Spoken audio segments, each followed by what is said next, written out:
Welcome back to my YouTube channel. This is Jess, and for today's video, gagawa tayo ng Korean tteokbokki. Yes! So, quick story before we start. Kaya, napanaginipan ko kasi siya kagabi. So, nag-crave ako ngayon. Kaya gagawa tayo ng Korean tteokbokki.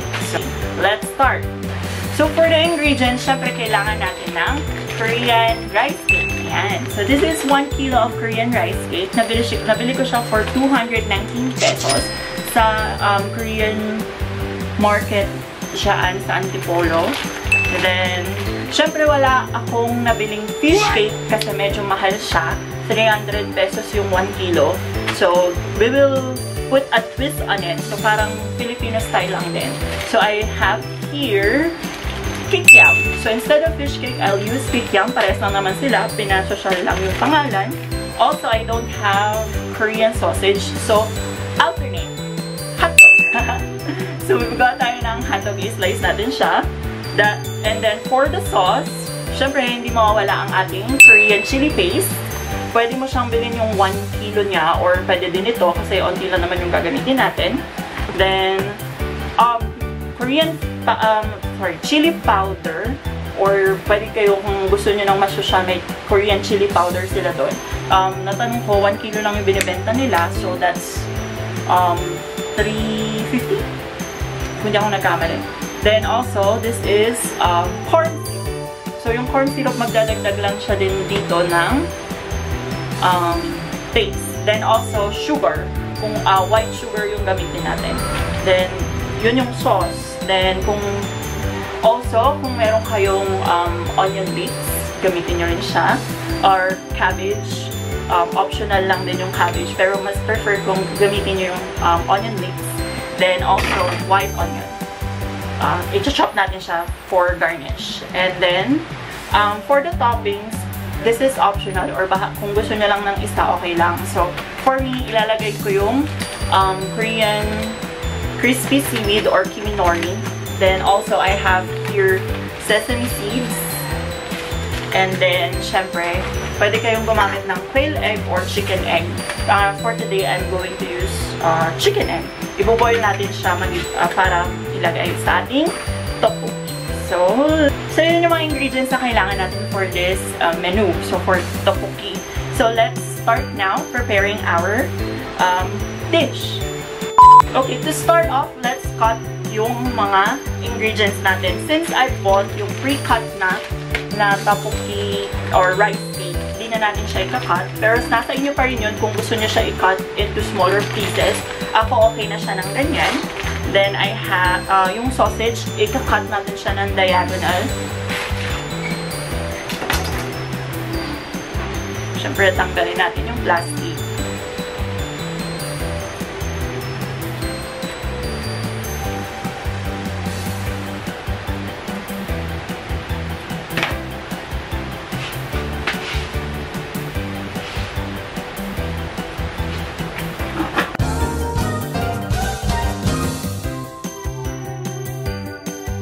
Okay, so yung sausage, ika-cut natin siya ng diagonal or pa-circle, bahala na kayo. For me, for this dish, is ika-cut natin siya ng diagonal.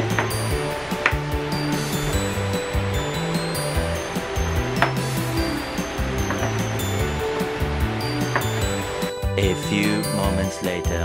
So yan, nakat na natin siya ng diagonal. So next naman is yung ating kikiam. So ika-cut din natin yung kikiam into half.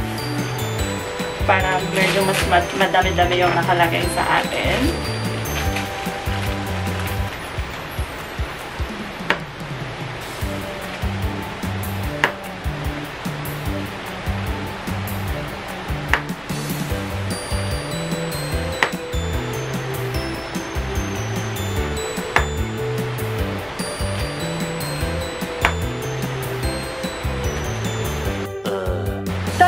So yan, natapos na natin yung kikiam, tsaka yung sauce, yung hotdog. Let's proceed naman sa ating onion leeks, tsaka sa white onion. So sa onion leeks, gagawin lang natin is you cut off the dulo. Then 1 inch, 1 inch.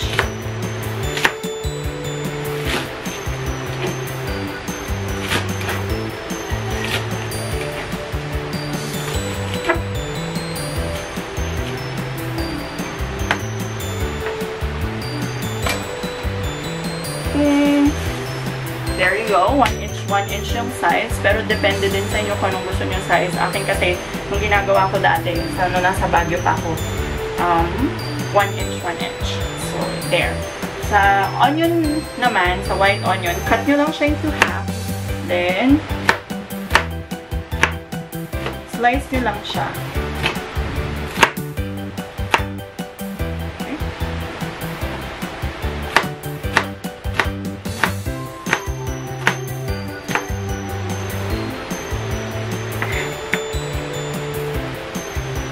Siguro one muna yung gagamitin natin. Pag nagkulang ako, tsaka ko na lang ikakat yung other half. So, there you go. Nakat na natin lahat ng dapat i-cut. So, let's start now with the cooking. Voice over on! So, ang susunod na mga screen ay naka-voice over. So, pagpasensyahan nyo na ang aking boses. Pero, i-voice over ko siya. So, let's start! Hi mga Thai! Simulan na natin ang pagluluto. Let's get it! Okay, step 1. Kumuha ng malaking pot na paglalagyan natin ng ating tteokbokki. I-on natin yung fire. Hintayin lang natin uminit ng onte. Check natin uli. Ayan, baka mukhang mainit na. So, gamit ang measuring cup or any cup na meron kayo sa bahay. Let's pour 3 cups of water. Ang nilagay ko dito is 3.5. So, depende sa inyo kung gusto nyo masabaw ang inyong tteokbokki. Pero ang usual na ginagawa ko is 3 cups lang. 3.5 cups. Yung iba, nilalagyan nila ng dried seaweed tsaka anchovies yung kanilang soup para dun sa tteokbokki. Pero since wala akong ganon, just plain water lang ilalagay natin. So, after lagyan natin ng 3.5 cups of water, we're going to wait for it to boil or magkumulo lang siya ng onte before we put our rice cakes. Halu-haluin muna natin saglit para lang ma-distribute yung heat. Charot! Siyempre, tatakpan muna natin para hintayin natin siyang kumulo. Then, we're going to proceed on step 2. A few minutes later. Okay, let's do step number 2. Once nakita nyo na nagbo-boil o nagsisimmer yung water or medyo onting mainit na, kunin natin ang ating chili paste. So, once you have your chili paste, get 3 tablespoons of chili paste, then ilagay natin siya sa water.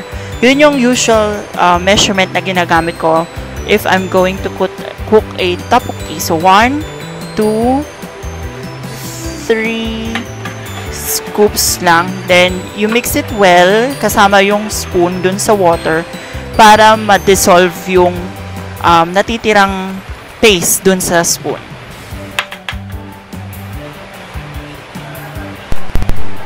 Ayan. Medyo mapula-pula na siya. Medyo manghang na. Amoy na amoy ko ang hang. Charas! Okay, so let it sit still for a while. Hantay natin siya medyo mag-boil. So, kung nakikita nyo, medyo may mga bubbles na. Okay, after that, lalagyan na natin yung ating chili powder. Yes, so, for this recipe, I put 2 tablespoons of chili powder para maging maanghang din siya. Then, also, syempre, mix well din natin siya with our liquid material.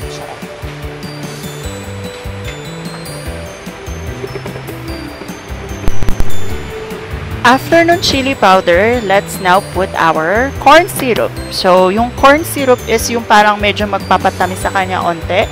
Ang nilagay ko rito is 3 tablespoon din. Tapos, i-mix natin siya para ma-separate yung syrup to every part. Yes! So, mix.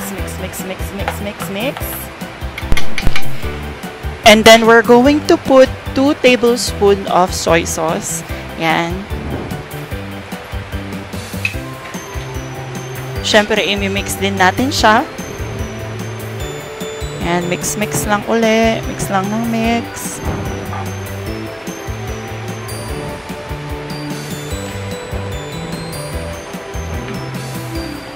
Saan ko lalagay yan? Hawadaling ko na nga lang. Okay. Hintayin lang natin siya medyo mag-simmer. At saka natin lalagay yung asukal. So, for this, ang aking gagawin is 2 tablespoons. 1, 2 tablespoons of sugar. And then, mix syempre uli para mix siya sa ating unang ingredients. Mix lang natin siya para mag-combine siya all together. So, yung sugar, medyo babawasan niya yung anghang. Then, together with the corn syrup para masarap. So, mix lang ng mix. And then, afterwards, we're going to cover it and leave it for 5 minutes to boil. Okay? So, cover na natin. 5 minutes later. Step number 3. Now, matapos yung 5 minutes and nagbo-boil na yung ating mixture, we're going to put our tteokbokki. So, let me just get it. So, we're going to put our tteokbokki. We're going to put it all. So, there you go. Dahan-dahan. Para walang matalsik na sauce. Okay. So, after putting the tteokbokki in the pot, we're going to wait again for at least 5 to 10 minutes to boil yung ating tteokbokki para lumambot siya. And then, we're going to cover them or cover the pot again. And let's wait for it to boil. See you in a bit! A few moments later.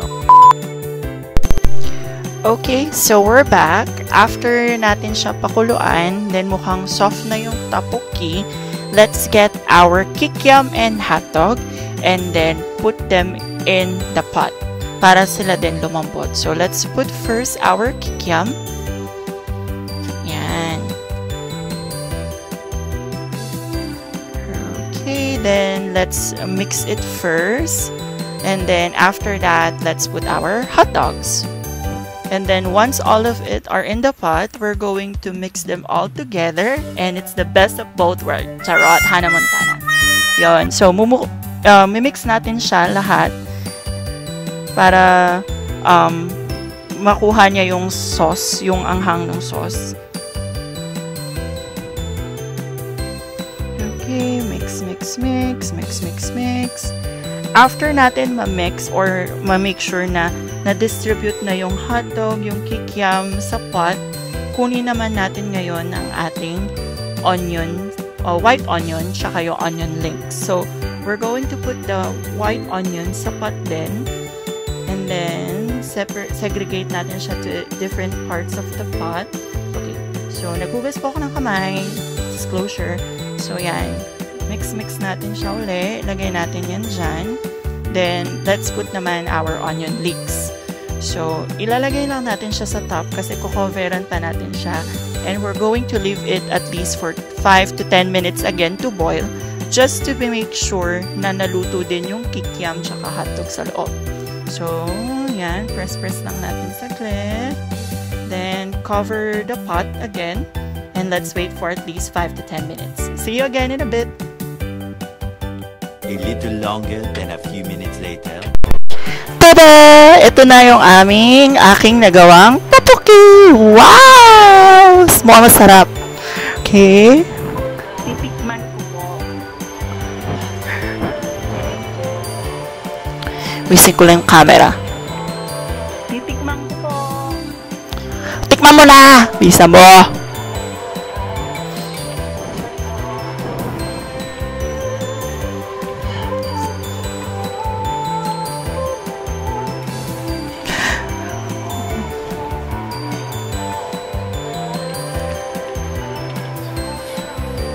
Sarap! Okay, let me try naman yung rice cake. Okay, I'm going to show you my reaction nung titikman ko siya. Ayusin ko yung camera. Then, ganda ka, girl. Okay. Oh. Syrup ba? Syrup. Tada! Ito na ang ating finished product. My own version of tteokbokki. So, ano na natin siya. Final touches, then let's taste. So, I'm going to put yung ating sesame seed.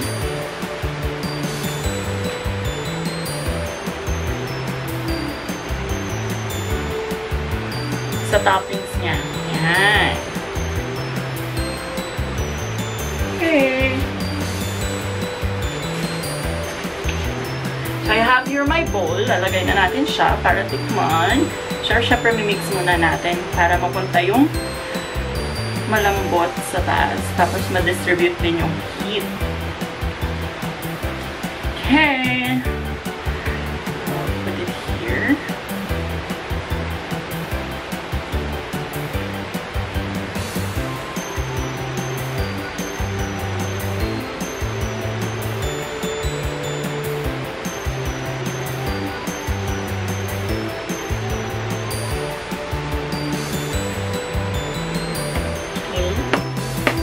Siyempre, yung ating cheese.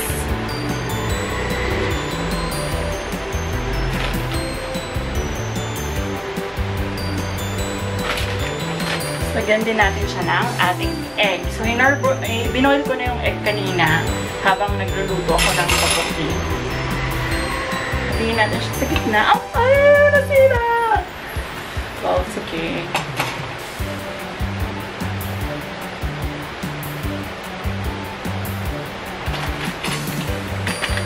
At ang ating Korean seaweed.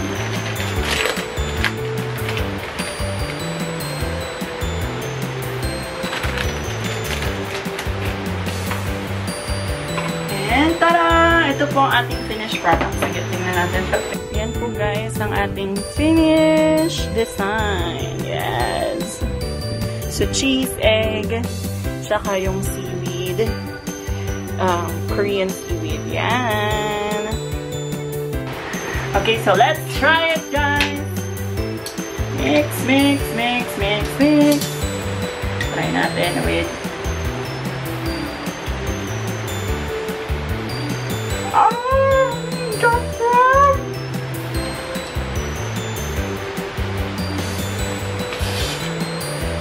Mga.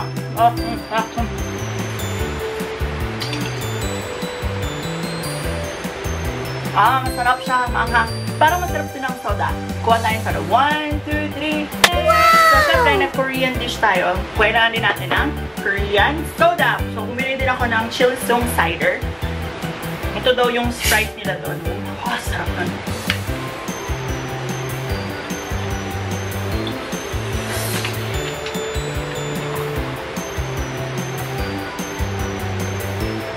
Oh, masita. Sarap. So yeah guys, I hope that you enjoyed this video. If you do want to see me cook dishes or cook any kind of dish, leave comment down below kung anong gusto nyong i-cook for the next video. So thank you for staying this long and I hope na enjoy nyo ang ating pagluluto ngayon. So this has been Jess, and always remember, just keep smiling. Have a great day and enjoy everyone. Bye!